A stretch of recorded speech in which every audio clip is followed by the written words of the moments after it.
Good morning, everyone. Welcome to day 5 of Bocas 2018. I am distinctly delighted to be up here today with, let's confess, someone who I've had several fangirling moments over, Eleanor Catton. And I read her book, The Luminaries, which is her second book, when it came out. And when I learned Eleanor would be joining us, I read it again. But I forgot in between that reading this book is a task of physical endurance. So my wrists are now sufficiently fortified. Eleanor has, a very svelte, by comparison, paperback copy, which the booksellers have in stock. But I will introduce Eleanor. She will read for you, and then we'll get into some conversation. She was born in Canada and raised in New Zealand. Her first book, The Rehearsal, won the UK Society of Authors Betty Trask Award, and as we all know, her second novel, Luminaries, won the 2013 Man Booker Prize. She has several other accolades, but I think you probably want to hear her read. So, yes.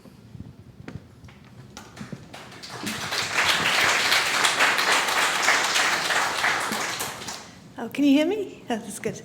Well, thank you so much for having me here at the festival, and thank you, Shivanee, for the conversation we're about to have. I'm so thrilled to be here. This is only my second time in the Caribbean ever, and I'm very sad to be leaving later today.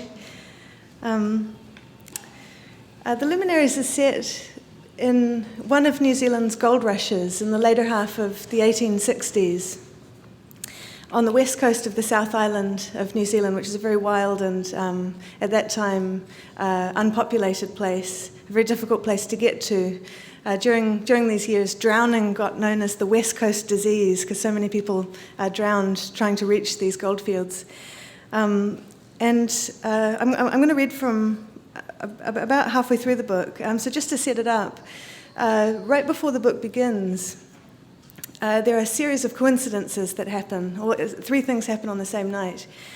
A hermit dies in his cottage, a very wealthy man disappears, and a prostitute, a local prostitute in town, is discovered unconscious in the roadside with no memory of how she got there. And the plot of the book is kind of concerned with unpicking these coincidences and figuring out how they relate to one another.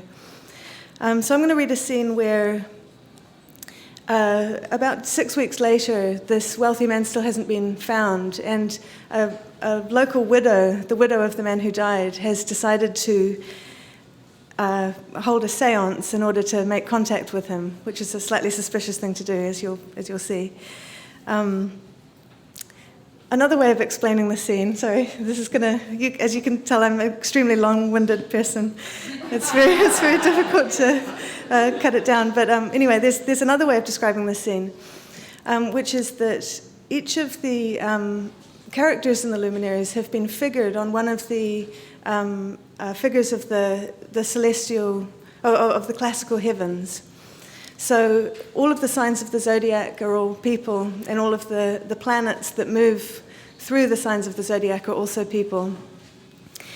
And if on the 20th of March, 1866, you happen to have been standing in Hokitika, which is this town on the west coast of the South Island of New Zealand, and you had looked up into the sky on this moment that the scene takes place, you would have seen that the planet Mercury and the planet Venus were in the constellation of Capricorn.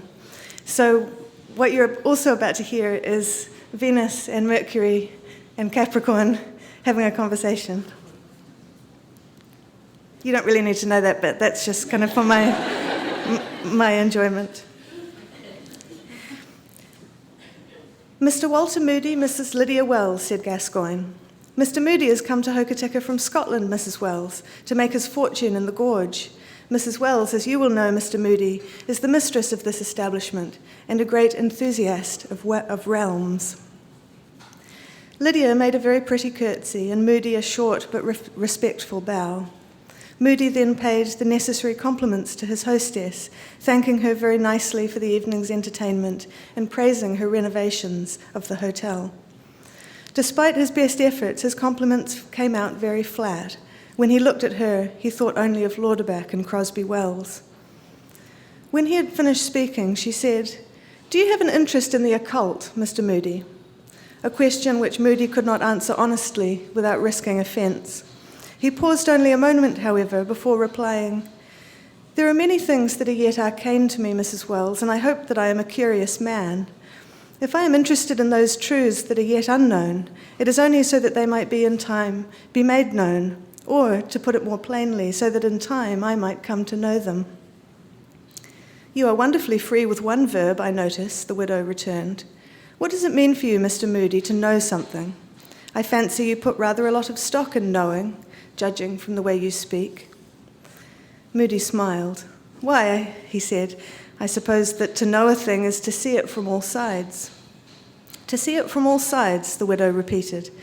"But I confess you catch me off guard. I have not spent any time working on the definition and should not like to hear it quoted back to me, at least not until I have spent some time thinking about how I might defend it."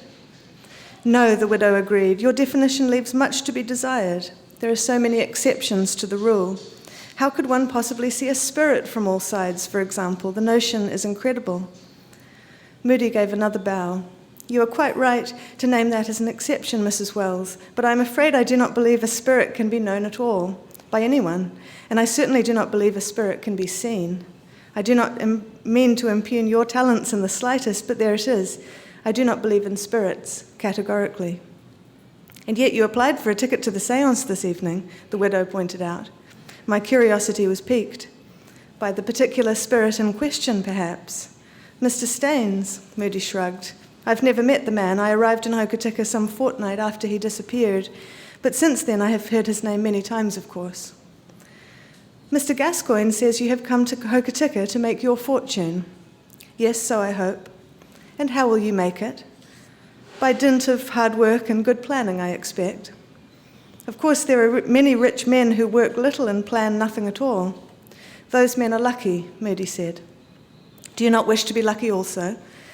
"I wish to be able to call myself deserving of my lot," Moody said carefully. "Luck is by nature undeserved." "What an honourable answer," said Lydia Wells.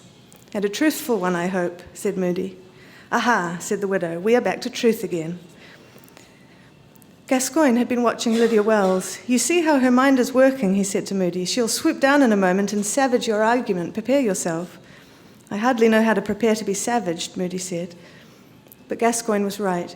The widow lifted her chin and said, "Are you a man of religion, Mr. Moody?" "I am a man of philosophy," he rejoined. "Those aspects of religion that can be called philosophy interest me extremely. Those that cannot, do not." "I see," said Lydia Wells. "I am afraid that in my case it is quite the reverse. It is only those philosophies that can be called religions that hold any interest for me." Gascoigne laughed outright at this. "Very good," he said, wagging his finger. "That's very good." Moody was amused despite himself by the widow's acuity, but he was determined not to let her take the upper hand. "It seems that we have little in common, Mrs. Wells," he said. "I hope that this lack of common ground will not be an impediment to friendship." "We disagree on the validity of spirits, we have established that much," said Lydia Wells. "But let me put the contrary question to you. What about a soul, a living soul? Do you believe that you can know a person who is living if you cannot know a person who is dead?" Moody considered this, smiling. After a moment, the widow went on, "Do you feel that you could ever truly know your friend Mr. Gascoigne, for example? Can you see him from all sides?" Gascoigne looked very peeved for having been used as a rhetorical example and said so aloud. The widow shushed him and put the question to Moody a second time. Moody looked at Gascoigne. In fact, he had anatomized Gascoigne's character to a very fine degree of detail over the 3 weeks of their acquaintance. He felt that he understood the scope and limits of the man's intelligence, the quality of his sentiment, and the tenor of his many expressions and habits. He felt as a whole that he could summarize the man's character very accurately. But he knew that Lydia Wells was intending to trap him. And in the end, he chose to reply very blandly indeed, repeating that he had only arrived in Hokitika but 3 weeks ago and could not hope to form an accurate assessment of Gascoigne's soul in such a time. That project, he added, would require more than 3 weeks of observation. "Mr. Moody was Mr. Carver's passenger," Gascoigne put in. "He arrived on the Godspeed the very night she came to ground." Moody felt a stirring of unease at this disclosure. He had used a false name while booking his passage upon Godspeed, and he did not like to advertise the fact that he had arrived in Hokitika upon that craft, given the nature of what he had witnessed, or imagined that he had witnessed, in the hours before the ship had foundered. He looked at the widow, seeking in her face some flicker of doubt or recognition that might show that she had known about the bloody phantom in Godspeed's hold. But Lydia Wells was smiling. "Did he?" she said, looking Moody up and down. "Then I'm afraid Mr. Moody is a very common specimen of a man indeed." "How so?" Moody said stiffly. The widow laughed. "You are a lucky man who is scornful of the notion of luck," she said. "I'm afraid, Mr. Moody, that I have met a great many men like you."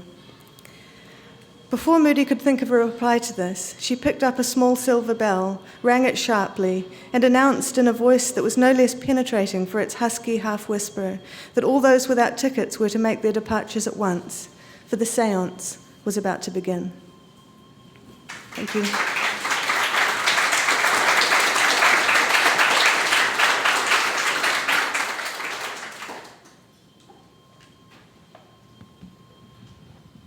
Thank you, Eleanor, for that. I have to confess, I like to begin my sessions with confessions, as you do. I have to confess that as someone who makes her living from reviewing books, one of the reasons I love Luminaries so much is that it utterly frustrates and confuses reviewers. Maybe for this reason, I haven't attempted a formal review of the Luminaries. What I've made are many enthusiastic jottings in the margins. One of them is, very simply, "Oh my goodness, this book is full of stars and math!" Exclamation point. Exclamation point. Exclamation point. So I thought we might begin by talking about stars and math. And for anyone who's read or who's begun reading the Luminaries will know it's a book of immense technical muscularity, and its structure is not incidental to the happenings and underpinnings. Rather, it's absolutely integral. And if we talk about how form finesses so much of the meaning in the book, that would be great. Yeah. Well, I mean, in a way, I think a book has so many different beginnings.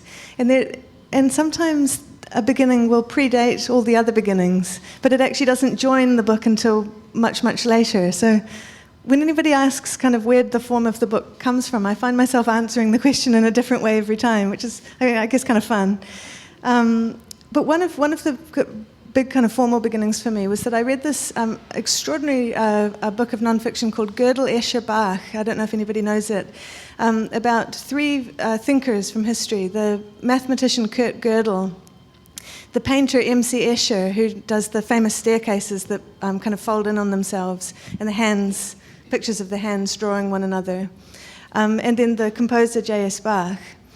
And he talks about how in each of these thinkers' works, there is what he calls a strange loop, a system that becomes able to talk about itself and to replicate itself in this interesting way. And when I read this book, I loved this book so much, and I was talking to some friends of mine who had read it around the same time, and we were asking each other, why isn't there a writer in that list? And if there were a writer in that list, who would it be? If it was Gödel, Escher, Bach, who would be the last person? So we kind of got talking about this. I mean, we settled on Shakespeare, which is a little bit of a cheat, I guess, because he's kind of the answer to too many questions. But we started talking about paradox and kind of how to make paradox live in fiction. And through this, I became kind of mildly obsessed, well, fully obsessed with the concept of the golden ratio. I became just really obsessed with this, which is a mathematical ratio that you see all around us. I mean, whenever you see beauty, chances are that the golden ratio is there at work in some way. The best example actually is a book. Most books are created on the golden ratio. Most doorways are as well. There's something about the dimensions of the cover we find very pleasing. And to try and formulate this, the golden ratio, I'll see if I can get this right. The golden ratio is you arrive at the golden ratio if you follow this formula. The short is to the long what the long is to both of them, if that makes sense. And so I was thinking about this formula and thinking, it suddenly struck me what a beautiful formula that would be for a loving human relationship. If a person was to say to somebody else, I am to you what you are to both of us, not I am to you what you are to me, which is, it's not quite as sexy, it's not quite as romantic, but I am to you what you are to both of us. There's something that in the conjoining of the two people that actually makes a third thing, that then puts each of the personalities of the people into that relationship into this kind of ever-dwindling spiral, I suppose, of identity. So how that became this book is a kind of a little bit of a longer story. I guess this is a different kind of beginning. I had for a long time thought that the New Zealand gold rushes would make a really excellent kind of theatre for a murder mystery. I had done a little bit of research into the era. I loved reading about all the different kinds of heists and fraud schemes that people undertook during that time. Discovered to my just utmost joy that people used to sew gold into the lining of their clothing in order to sneak it off the goldfield and evade taxes, and that women were really good people to use because they were less likely to get searched. And I just thought, oh, how absolutely brilliant. I mean, if you think about the stars, this idea that somebody could be carrying without their knowledge, as the main character in this book does, and a perfect fortune sewn into the lining of their dress without knowing it, throughout this whole book. So the fact of the gold rush, I guess, spoke to the golden ratio, and that they both have the idea of gold in there.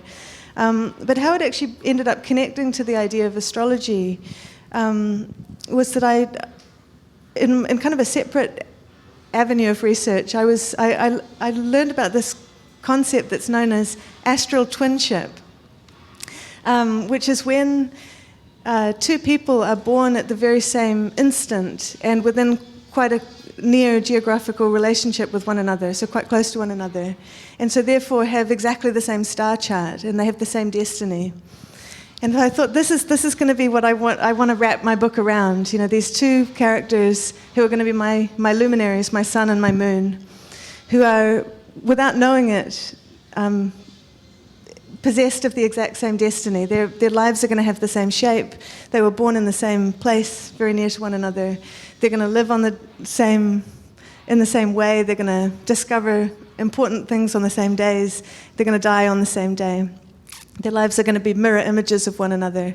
And also they're going to, because of that, kind of fall in love.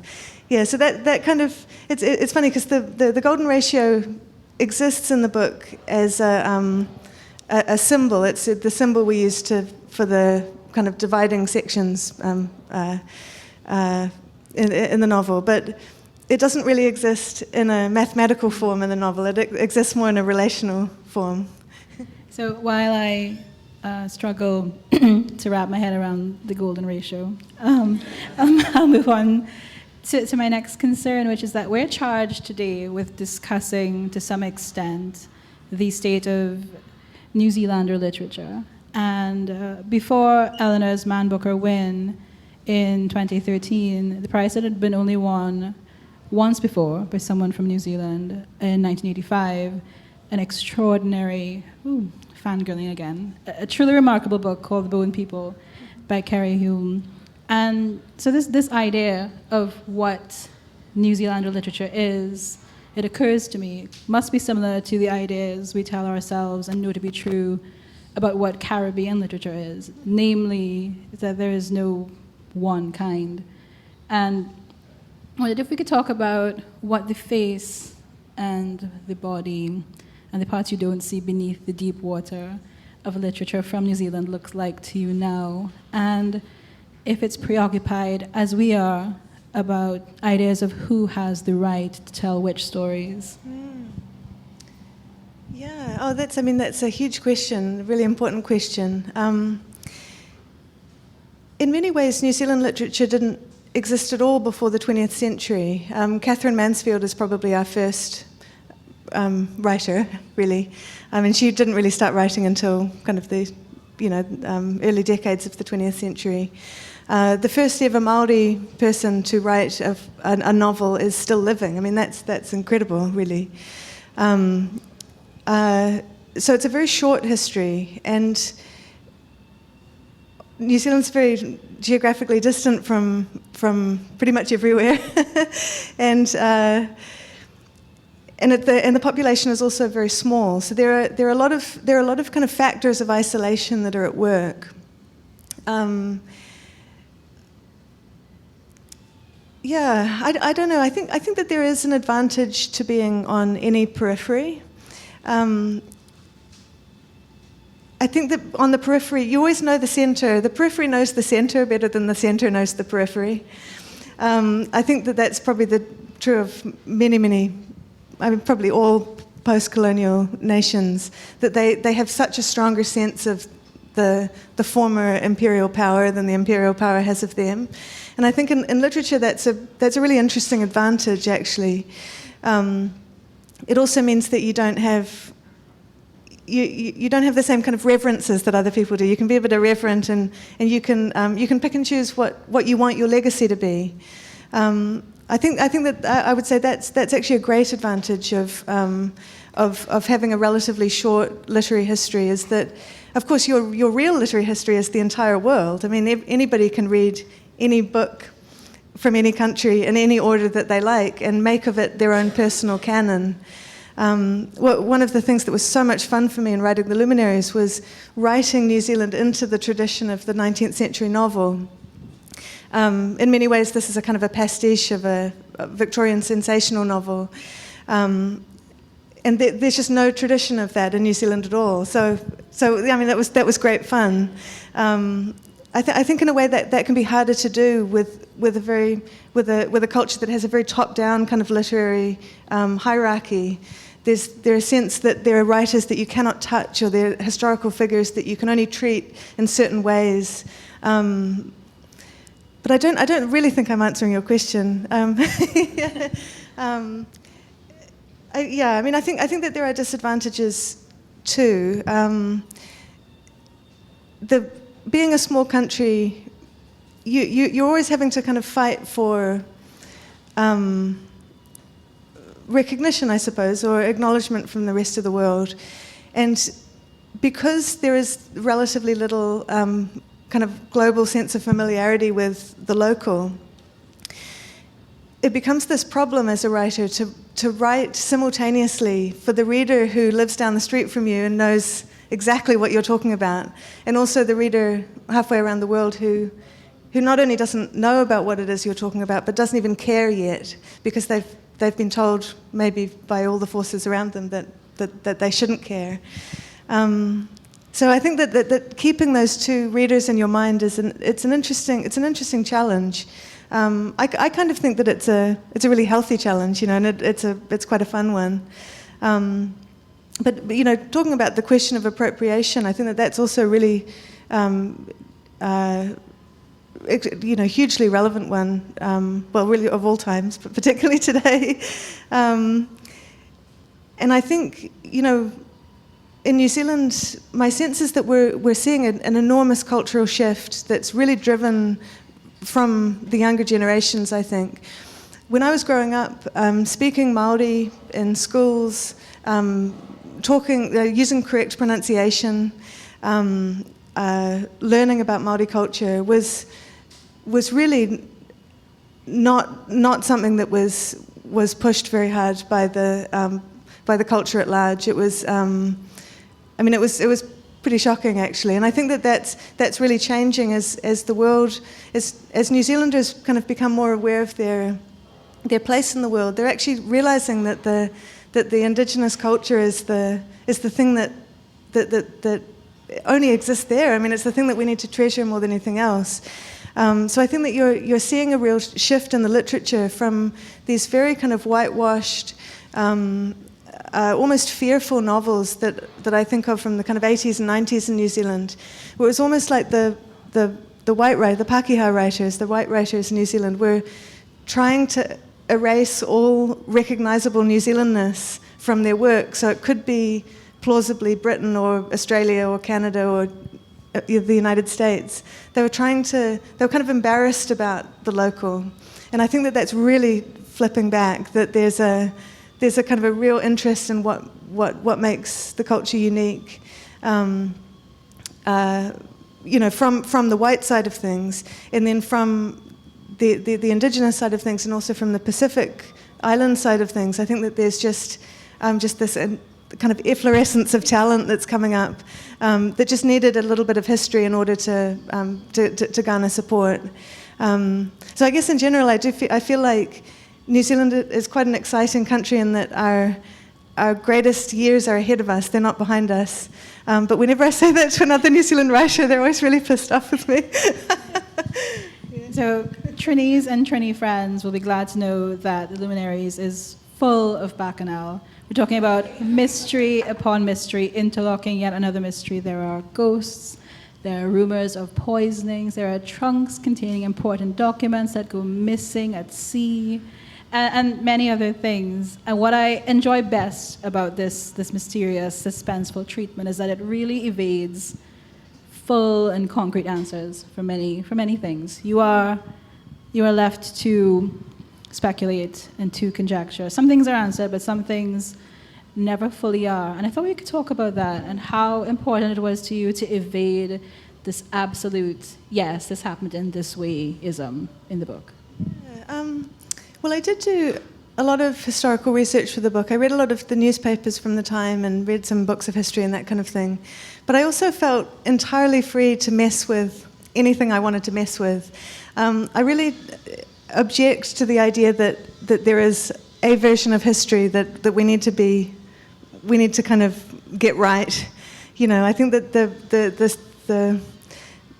the versions of what happened, kind of historical events that get handed down are so biased in favour of whoever it is that's holding the power at the time.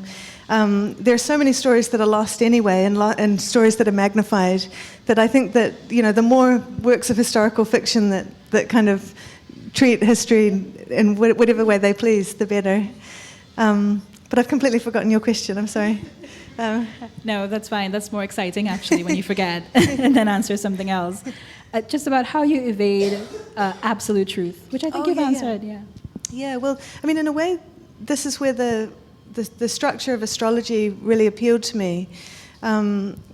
This idea of a complete interrelation, where no one person is in possession of all of the meaning. It kind of depends. The system depends on the whole.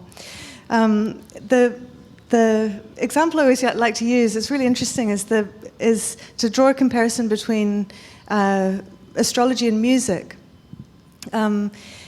Astrology has 12 signs of the zodiac and 7 planets. There are 7 bodies in the sky that are visible to the naked eye, that include the sun and the moon.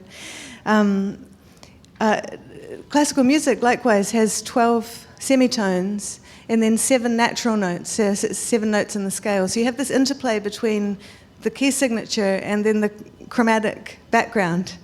And what's so interesting about this is that there are emotional truths to music that nobody has ever been able to figure out a definitive answer for why we feel sad when we hear a minor chord, why we feel that certain cadences have that give us a sense of resolution or triumphalism or longing or mysteriousness. Nobody really knows why that is true. And I think that there's a really similar thing that goes on with astrology. There are important kind of emotional and psychological progressions that happen in this sequence of symbols. Nobody really knows whether we just projected this up into the sky millions of years ago, and we've kind of bought into it wholesale, or whether there's something else going on. Like nobody quite has ever been able to come down on one side of the question or another. But what I really like about astrology is that there is this sense of interrelatedness, like music. I mean, which key signature is the best key signature? It's a crazy thing to ask. They exist in a circular relationship with one another, the circle of fifths. Likewise with the zodiac, the stars are always on the move around us. They're always influencing us in different ways, and I think that in a way there's a great leveler. There's something very equal about that. The sense that we are all being equally influenced by something that we cannot touch. Is the only thing in the world that we will ever encounter that we cannot alter and we cannot touch is the stars. So anyone who knows me, even tangentially, knows I'm a famous breaker of rules, and that's a big part of why I admire the Luminaries so much. We absorb, whether we accept the instruction or not, a lot of wholesale canonical ideas about what great prize-winning books should be. And I think that Eleanor's book flouts many of them brilliantly and successfully in terms of its length, its Victorianness, it's what I think is unfairly interpreted as lack of emotional generosity. That's a lie. Just don't believe that one. It's a bad review. Do you feel that we can be conscious as writers and evokers of place of these rules before we break them? Or do we come to know them in the breaking while writing? I think that you must always have a very good reason to break a rule, but all rules are breakable. I don't think any rule is... I think that if you ever break a rule because you want to be a rule breaker, your reader will never like you for that. I think that that's just showing off, and it's not. There's no reason for it. But if you have a reason to break a rule, then by all means, because I don't think anything is sacred. That's a really interesting question, though. I think in many ways my two books are really different from one another. The first one is. The rehearsal was set in the aftermath of a sex scandal at a girls' school, and is contemporary and kind of engaged with the theatre and so on. And it wasn't until several years after the Luminaries came out that I realised that they have this quite strong commonality, which is that I think that they're both very interested in how little we can know about any other experience other than our own. So I think they both kind of treat a central relationship, but from the outside. This kind of central romantic relationship in the novel is almost occluded from the reader. You never quite see in. You have to. The entire book is kind of cycling around it and kind of coming slowly and slowly down to this point. But you're never quite there with them. And I'm quite interested in that.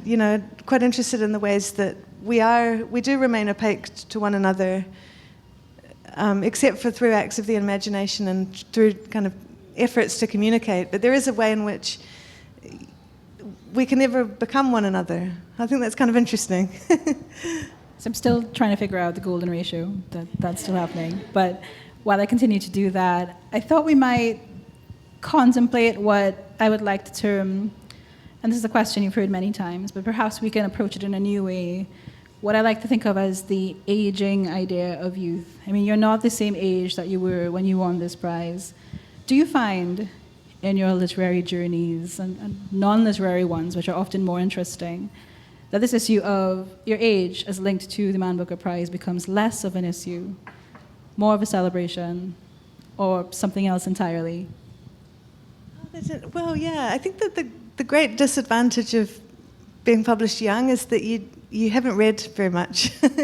And so you don't know how much of a cliche you are, which is what happens when you read more. You realise how much of a cliche you are. And also there's just so many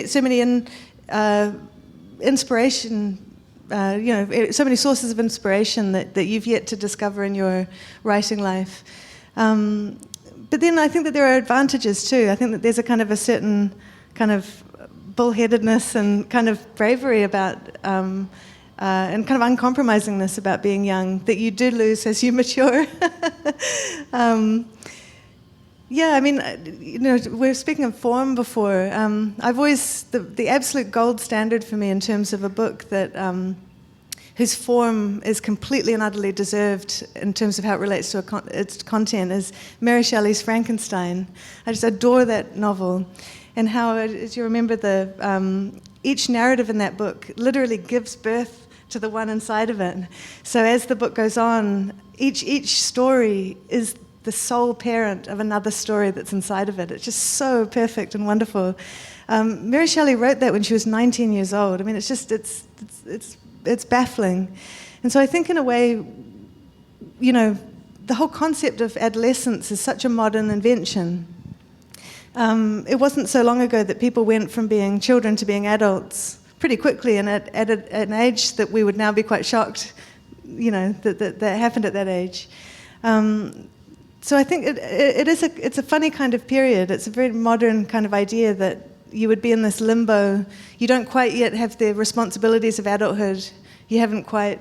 You're definitely not a child, but you're kind of. Whereas my first book has it, you're kind of rehearsing in the kind of adult you're going to be for a very long time.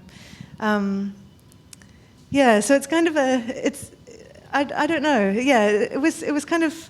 It was my age came up so much with the Luminaries because of just the fact of being associated with the prize. But it's kind of strange to be asked if somebody says, do you feel young? And you say, well, I've never been older than this. I don't really know how to answer that question. So I think. Yeah, I don't know. I think it is. I think it's an interesting question. I also think it's a very gendered question. I think that we deal with young women and young men as writers in extremely different ways culturally. We were talking a little bit about this informally last night, and you've been asked much more, or you've noticed that women are asked much more how they feel about a thing, and men are asked what they think. And I do think this continues to be a problem not just literary landscape, but every aspect of the arts. And is there a sense in which male critics or male readers of the book have pushed back in different ways because of what they perceive to be that gender disparity? And how do you cope with that? Well, I would say as a general comment, I think that there's been less engagement with the astrological superstructure from male readers than from female readers. It's quite interesting that astrology has become quite feminized as an idea. I don't know when that happened, but I think people associate it now with newspaper horoscopes and with it's a kind of trivialized,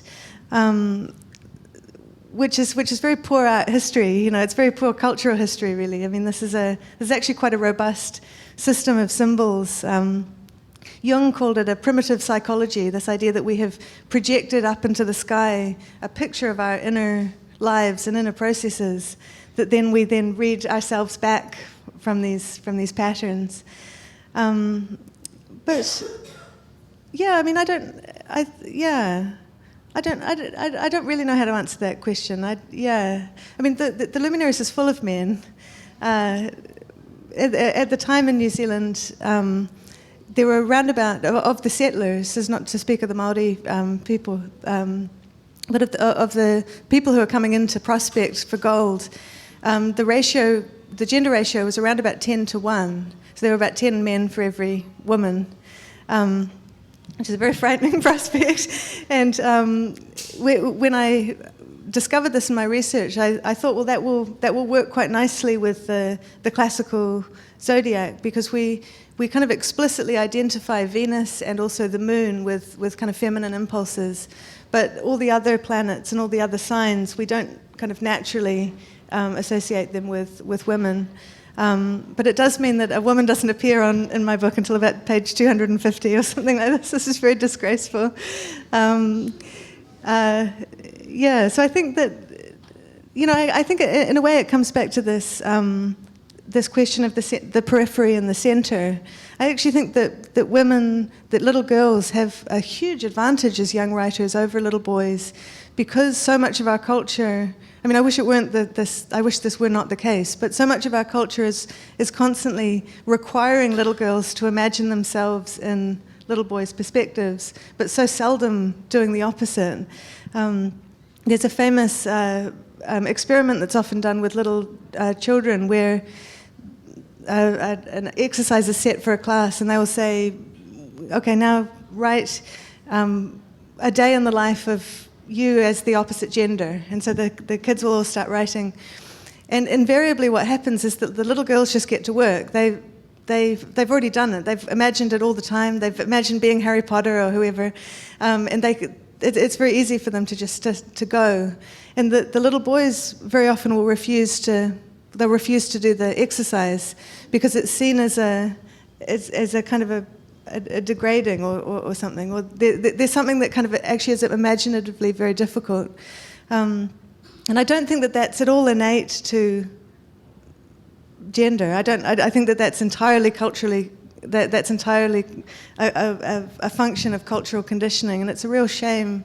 I think it's a real shame for little boys, actually. I think that they're being done a great disservice by our culture by not having their imaginations expanded at this young age.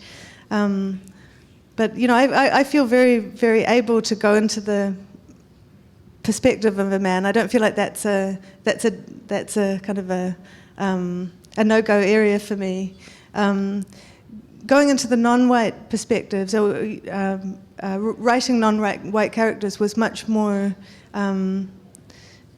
difficult. But I think that it should be difficult. Yeah, I wouldn't trust anybody who said that it wasn't difficult. So I feel like Eleanor said she couldn't answer the question. She has, in fact, answered it marvelously. And the subtext of it is, encourage the imaginations of little boys, ignore awful male critics. And I could talk to Eleanor about the Luminaries for as long as this book is long. But I'm conscious of the fact that people in the audience probably would love to interact with her. So at this point, we're going to open the floor to questions, comments, gushings, and other effusions. A mic will be roaming. Brandon.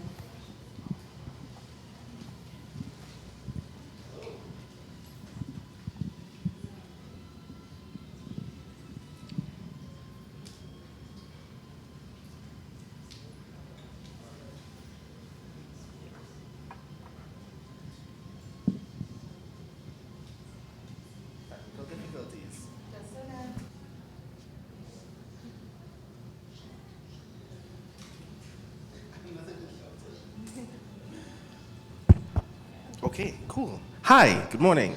I'm Brandon. Kind of quick, possibly foolhardy question.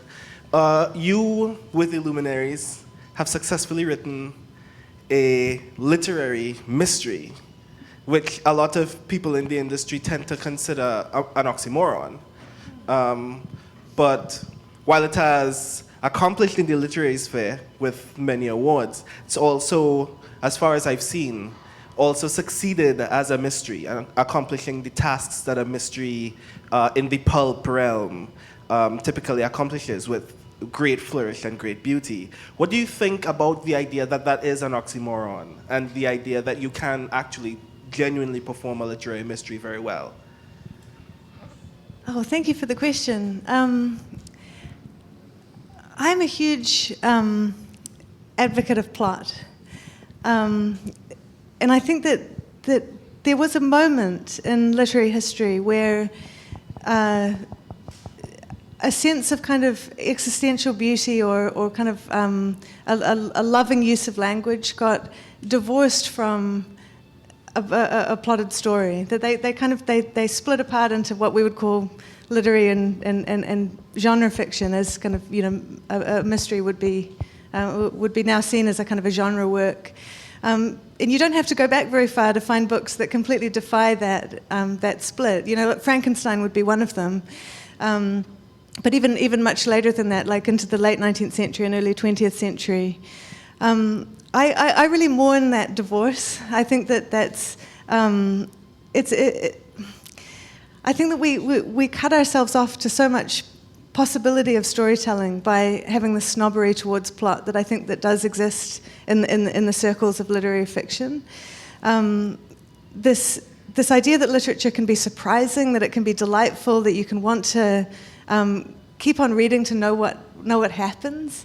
I just think it's so magical, and it's such a shame that we've developed that culturally. I don't think it needs to be that way though, and I think that there are many works that don't that would resist that split. Yeah, but I think that plot is I just think it's marvelous. You know, I think it's such a silly thing to be opposed to. Yeah. We have a question. Marina has a Good question.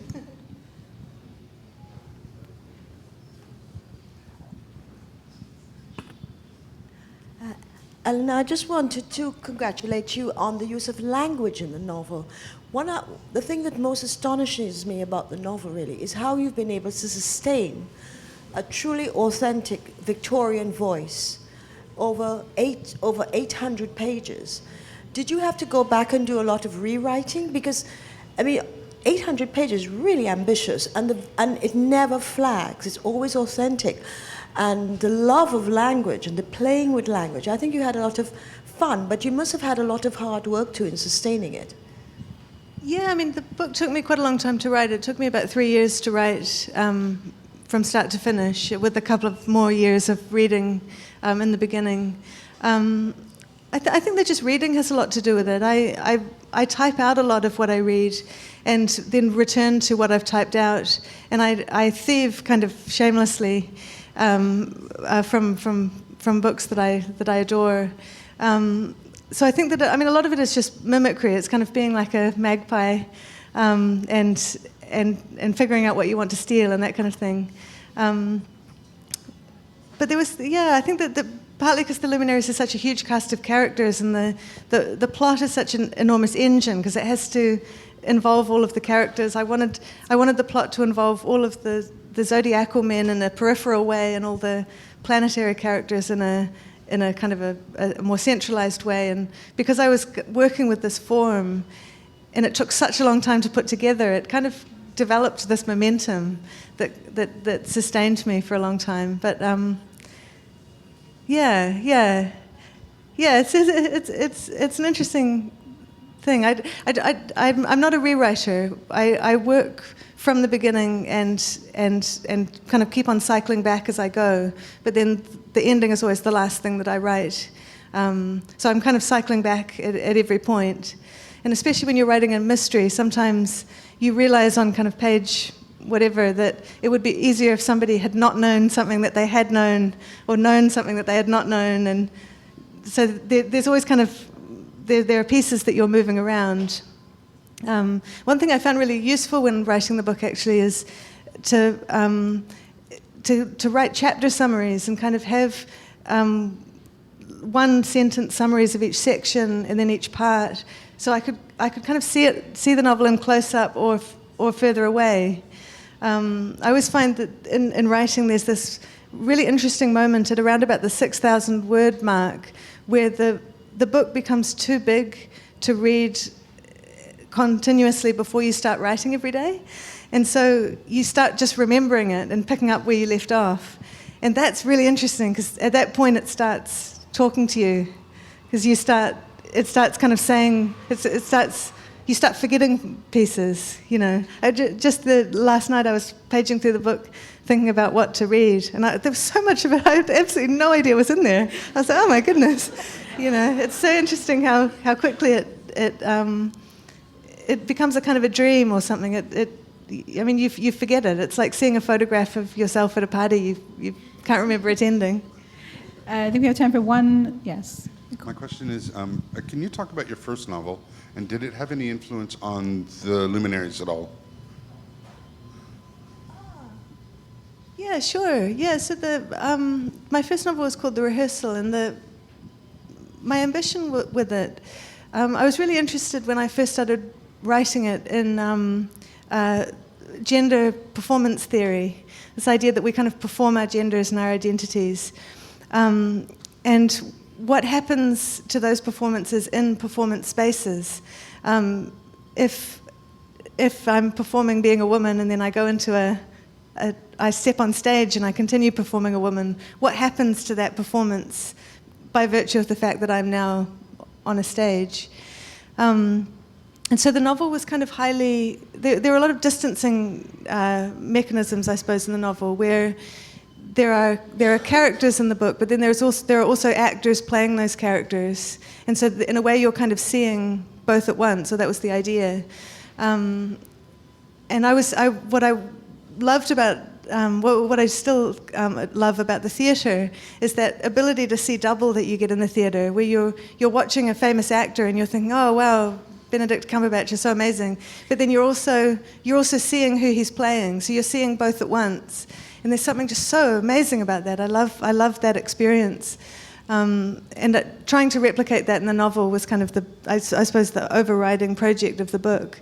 So in a way, there's another commonality with the Luminaries is that because the Luminaries has this superstructure of celestial archetypes, there's also this kind of sense of doubleness. Though I guess the effect of it is slightly different because I know the zodiac quite well. And so when I was writing, I would be writing a scene with Lauderback, and I'd sometimes make a typo and write Jupiter, and then I'd have to go, oh, no, sorry, Lauderback, and go and delete it. Whereas that probably wouldn't be as, for a common reader, that wouldn't be as, it wouldn't at all be the same experience. But yeah, I think that I'm interested in that doubleness. I'm interested in the way that that archetypes kind of exist both in front of and behind the people we are, and that's probably the strongest link between the books. That unfortunately brings us to an end of questions. What Eleanor will do for us, though, is read very briefly once more from the Luminaries. So this is a much shorter piece.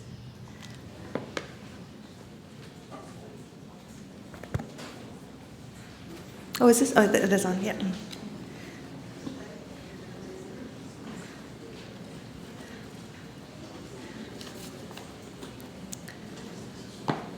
So this is a conversation between, if you're interested, it's a conversation between Leo and the sun. But it's a conversation between Emery Staines, who's the man who was missing earlier in the novel, and a local magnate. You're a man who wears his success, Mr. Staines, said Mannering. That's a uniform I like. I'm afraid, said Staines, my luck has been rather awfully exaggerated. Oh, that's modesty talking. It was a hell of a find, you know, that nugget. I saw the banker's report. What did it fetch, £100? More or less, said Staines uncomfortably. And you picked it up in the gorge, you said? Near the gorge, Staines corrected. I can't remember exactly where. Well, it was a piece of good luck, wherever it came from, said Mannering. Will you finish up these mussels, or shall we move on to cheese? Let's move on. £100, said Mannering as he signalled to the waiter to come and take their plates away. That's a damn sight more than the price of the Gridiron Hotel, whatever you paid for the freehold. What did you pay? Staines winced. For the Gridiron? £20, wasn't it? He could hardly dissemble. 25, he said. Mannering slapped the table. There you have it. You're sitting on a pile of ready money and you haven't spent a single penny in 4 weeks. Why? What's your story? Staines did not answer immediately. I've always considered, he said at last, that there's a great deal of difference between keeping one's own secret and keeping a secret for another soul. So much so that I wish we had 2 words, that is, a word for a secret of one's own making, and a word for a secret that one did not make, and perhaps did not wish for, but has chosen to keep all the same. I feel the same about love, that there is a world of difference between the love that one gives or wants to give, and the love that one desires or receives. They sat in silence for a moment. Then Mannering said gruffly, what you're telling me is that this isn't the whole picture. Luck is never the whole picture, said Staines.